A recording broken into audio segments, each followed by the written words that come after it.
But I am in the business of telling the truth. Same. 2 hours later. It Well, was let me Steve ask you this Witkoff then. So who, why did they not wait until he took office, which is just going to be in about a week? because he didn't want to deal with these issues as he get into office. He want this issue Roll to up, be roll off the up, table. roll up, roll up. Okay, I don't agree with that. Don Lemon Juice, Don Lemon Lime, Lemon Head.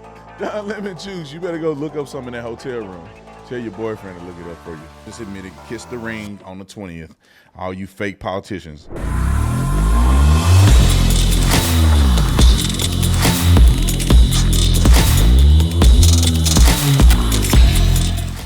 This video is brought to you by the Officer Tatum Store, the Officer Tatum Store. You can also put in just Tatum Store to make it simple. But we got a BOGO going on, a mystery item BOGO. If you buy one mystery item, you get the other one half off. And mystery items are like, I don't know, $10 a shirt. So if you're looking for a discount, the money is funny, change a little strange, go to my website and get the mystery item selected now. Also, we also have inauguration shirts and hoodies and stuff that you can buy. Given the fact that Donald Trump is going to be elected in the next couple of days, he's going to be sworn in. We're all proud about it. This is a historical shirt that you can get that's going to last forever. I ain't say it's last forever. Then I tell you that. The memories are going to last forever. This shirt ain't going to last forever, all right? But it's going to last long enough. All right, so get you one today. The carpets are, I say carpets, the doormats are still sold out. We're working at getting a lot of them done now. Put your name on the list. So if you click on it and you don't see it available, push notify me made available, get your name on the list. We're only going to have like 200 that we're going to be able to turn around. And therefore, you better be paying attention to the email because when they're gone until we restock them. We got a whole bunch of other new merch. This is one of my other favorite shirts, Trump Dance. I don't know if I'm going to wear this to the inauguration or not. And also, I told people about the quality of shirt. We increased the quality of the shirt, but the price is going to still stay the same for you. We got a really good deal with a company that we trust that's going to give us an opportunity to upgrade the quality of shirt. So I'm excited about that. So make sure you visit tatumstore.com, tatumstore.com. I'm out. All right. Let's talk about the Donald Trump and Israel conflict. So let me just say this real quick. For those of you who missed it yesterday, Donald Trump got a pat on the back, which I think in part he deserved because he negotiated or had a part in the negotiation of the ceasefire. And the reason I say a part, because he wasn't actually there, but in spirit he was there because he told him, I'm going to bust yo if you don't get our people back. That's pretty much what he said. I'm interpreting it. I'm going to bust yo if you don't have our hostages back by the time I get in office. It reminds me of what my dad said, if you don't get them dishes washed by the time I get home, I'm going to get you. And I remember one time on that fateful day, I had my homeboys over, we talking and playing around, and I forgot to do the dishes like Daddy said. Daddy came out the room with that belt and said, hey, Nick, y'all got to go home. My homeboy Nick Forbes was my best friend, one of my best friends. Nick, y'all got to go home. Had the belt in his hand. I got toe up from the flow up. How many times did they ever do that again? Okay, that's what Donald Trump is standing for. He already did Soleimani in. They know what time of day it is. He said, when I come home on the 20th, you better have them hostages back or you're going to take that L dog. Now, I don't 100% agree with this ceasefire action, in part. Why? Because they had to release terrorists in order to get back hostages, some of which are dead. So when I look at it, I say, I don't know if this was a net positive. Why do Israel, let me just say this real quick, and don't get mad at me if you're Israeli or you're a Jew and you somehow feel a connection to Israel even though you don't live there and never been there. I don't understand why Israel has historically been so weak. I do not understand. Like when I went to Israel and the tour guide was telling me all of the land and all of the stuff that the Israelis have given to the Palestinians, although they don't deserve it, all of the Gaza, and then they got terrorists in Gaza. Now they're trying to kill everybody in Israel. All of the stuff that they done. When are y'all gonna learn that like you can't keep playing with fire and think you're not gonna get burned?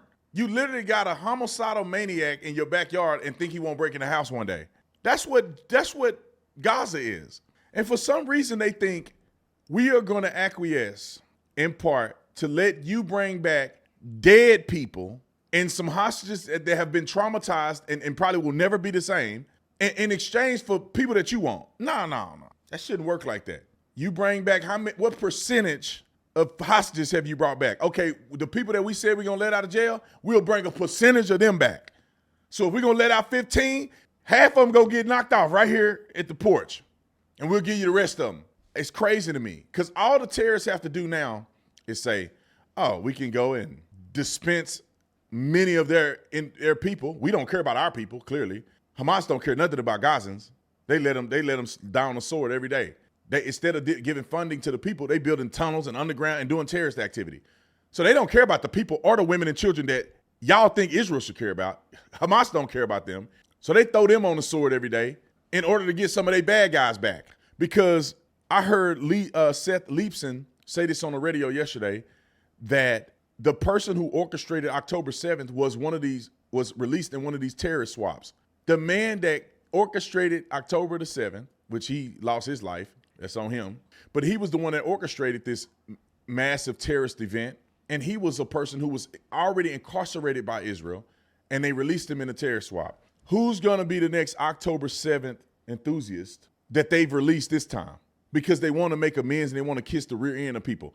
Eliminate them off the face of the earth, and then we can start negotiating. But for them to have hostages that they've now taken the lives of, there is no ceasefire. We'll tell you we'll ceasefire, and as soon as you get the hostages back, we're going back in. We back in. 24 hours later, back in. Let's go to Don Lemon Juice. No Diddy. Pause. Okay, Don Lemon melts down after his guest admits that Trump deserved credit for the Israel-Hamas deal. I want to talk about this real quick while I was on the subject. Roll the clip, first clip. What say you? Well, this is what I say.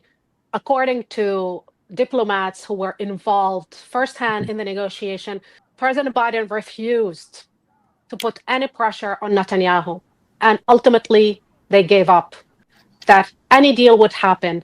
It was, and Don, you and I talked about President Trump. I have no love, and I don't want to give Trump any credits, but I know, but I am in the business of telling the truth. Same. Donald Trump intervention have been monumental in making the ceasefire deal possible, and just to make people understand, President Biden not only refused on multiple occasions to put any pressure on the Prime Minister of Israel to do any deal.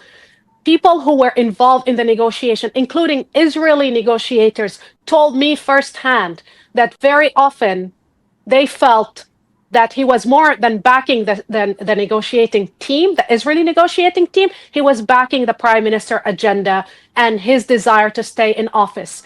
The Israeli media and Israeli ministers, including Ben-Gvir, today confirmed that it was President Trump.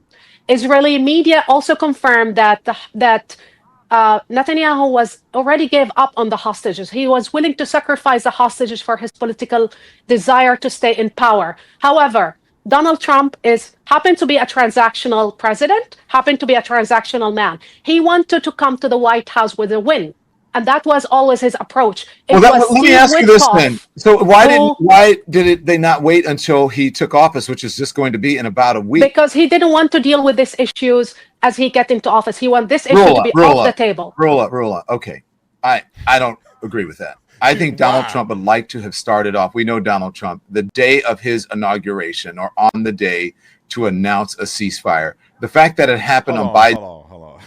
I'm going to let him finish. I promise, guys, I'm going to let him finish.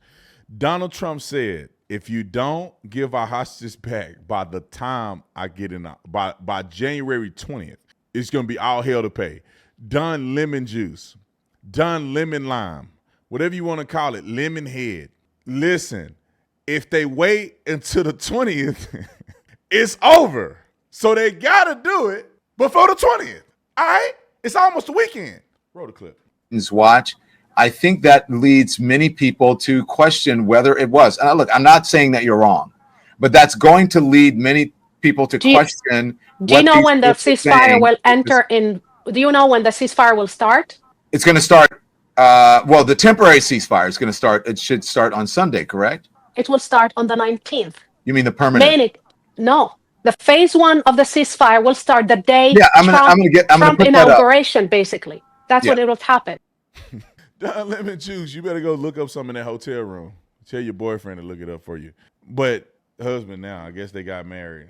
I don't know who married them. Who they get married? They better not got married at Catholic Church. They did get married at Catholic Church, Nick. Look it up. I swear I saw them walking down the street, look like they walked in front of Catholic Church. I don't want to bet. I hope to God they didn't get married at Catholic Church. I'm gonna be mad at the Catholic. Somebody married them. I don't know what they got married. I don't know if I don't call that marriage. A Presbyterian church. Y'all, you know Presbyterians, they off. Presbyterians and the Methodists still ain't found the method. That's what, I ain't mean the method. It's just somebody I know say that. He said, my daddy was a Methodist pastor and still haven't found the method. Johnny James, by the way, they call him the walking Bible. Johnny James is the most brilliant man, one of the most brilliant men to ever live, in my opinion. Some of y'all don't know because he's black. He in the black church sphere. But Johnny James said that. Okay, what was I saying? Yeah, he was wrong because listen, Donald Trump had everything to do. He said that y'all gonna have hell to pay if I get in office and you ain't getting these hostages back. So what do? They negotiate, they get the deal done. Therefore, hostages phase 1 starts before he gets in office because he said, if I get in the office and you hadn't done it, that means you got to do it before I get there. You do it while I'm there, it's too late.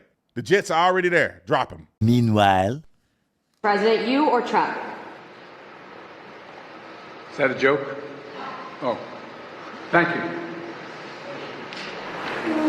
When it comes to the involvement of President-elect Trump's team, it has been absolutely critical in getting this deal over the line. And it's been critical because, obviously, as I stand here today, this administration's term in office will expire in 5 days. And one of the things that we have always said about this deal is that when you get from stage 1 to stage 2, that the United States, Egypt, and Qatar are the guarantors of this deal. And Egypt and Qatar will push Hamas to stay at the bargaining table and to get from stage 1 to stage 2, and the United States will push Israel to stay at the bargaining table to get from phase 1 and phase 2. So obviously those are promises we cannot make on behalf of the United States for any longer than the next 5 days.